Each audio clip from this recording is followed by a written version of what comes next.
Hello everyone, my name is Kololini Banerjee and today I will discuss on the topic combinational circuits.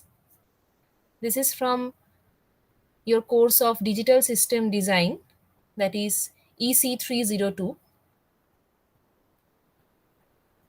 So at first, what is combinational circuit? Logic circuits for digital systems may be combinational or sequential in nature. So first we will look into the combinational circuit, that is consists of input variables, logic gates and output variables. This is one block diagram of combinational circuit where we have n number of inputs and m number of outputs. A combinational circuit consists of logic gates whose outputs at any time are determined by combining the values of the inputs. For n input variables, there are 2 to the power n number of possible binary input combinations. So for combinational circuit, these outputs are only depending on the inputs combination. For each binary combination of the input variables, there is one possible output. So what is the difference between combinational and sequential circuit? That is, one memory unit is there in case of sequential circuit, which is not required in case of combinational circuits. Thus, the output value of combinational circuits depends only on the current input values. But in case of sequential circuits, combinational logic as well as memory elements, which is used to store certain circuit states, are there. Outputs depend on both current input values and previous input values. Okay. So the storage element is required in case of sequential circuits. So in this lecture, I'm only discussing on this combinational logic circuit. This is the combinational and sequential circuit block diagram, and we can find that for combinational circuit, if we have n inputs, then the outputs are only depending on the inputs. But for sequential circuit, one storage elements block is there. So the output is depending on input as well as the next state. So we have to store that. So in general, we have to follow these 5 basic steps for designing the combinational circuits. Point number 1 is description of the problem. Whatever problem is given, we have to describe that. We have to determine the input and output of the circuit in the second step. Next, we have to define the truth table. Truth table is very important in case of digital circuit and systems. And fourth one is simplification for each output by using either Boolean algebra or Carnot map. Next is drawing the final logic circuit diagram. So let us start with one combinational circuit example which is there in the syllabus, that is the half adder circuit.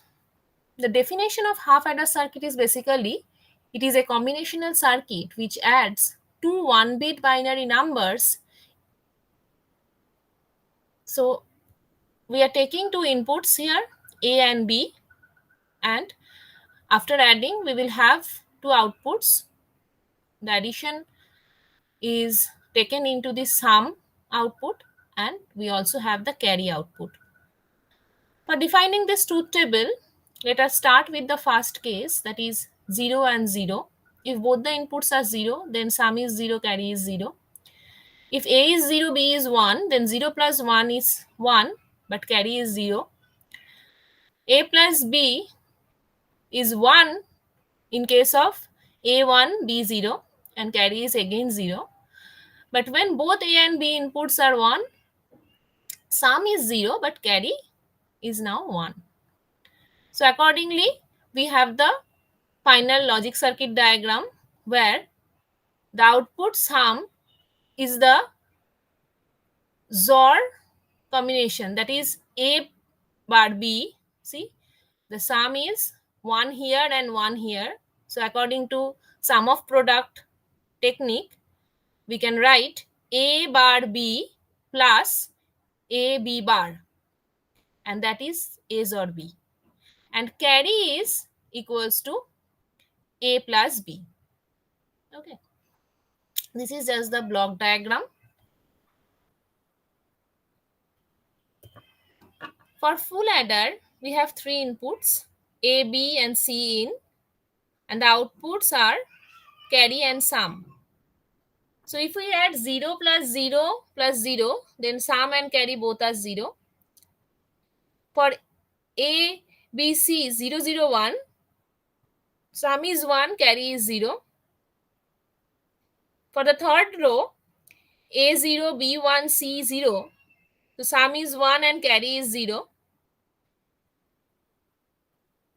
Next one, we have carry 1 and sum 0. Let me explain that. 0 plus 1 is 1 and 1 plus 1, sum is 0, but we have 1 carry. Next, again sum is 1 and carry 0. In that case, 1 plus 0, that is 1, and 1 plus 1, so sum is 0, but we have 1 carry. Next is 1 plus 1, 0, 0 plus 0, 0, but for these two addition, we have 1 carry. The last one, 1 plus 1, 0, 0 plus 1, sum is 1 and carry is also 1, because in case of addition of this A plus B, we have 1 carry. So accordingly, we can find this logic circuit diagram where carry is AB plus BC plus C in A, that is AB plus BC in plus C in A, and sum is again XOR of A, B and C in. This is the alternate representation of full adder where we are using two half adder blocks. So in the previous slide, we can find that we have one XOR gate and one AND gate for half adder circuit designing. So that is reused in case of full adder. So A and B is XORed, and we are taking that A XOR B and C in is XORed again. So we are getting the sum of full adder. And that AB is actually ORed with this C in dot A XOR B. So this is another way of representing the full adder circuit. Next is the half subtractor. Again, a combinational circuit which subtracts two 1-bit binary numbers is called a half subtractor. So here we have borrow instead of carry. So 0 minus 0, difference is 0 and borrow is 0. 0 minus 1, we have difference 1, borrow is also 1. 1 minus 0, difference is 1 but no borrow required. 1 minus 1, difference is 0 and borrow is also not required. So we have the logic diagram here where the difference is coming as A bar B plus AB bar, so A XOR B, and borrow is equals to A bar B. So we only require one extra NOT gate as compared to the half adder circuit. This is the full subtractor explanation where we have three inputs A, B and B in, and the outputs are D and B out. This is difference, this is B, borrow actually. So accordingly, we can explain that truth table.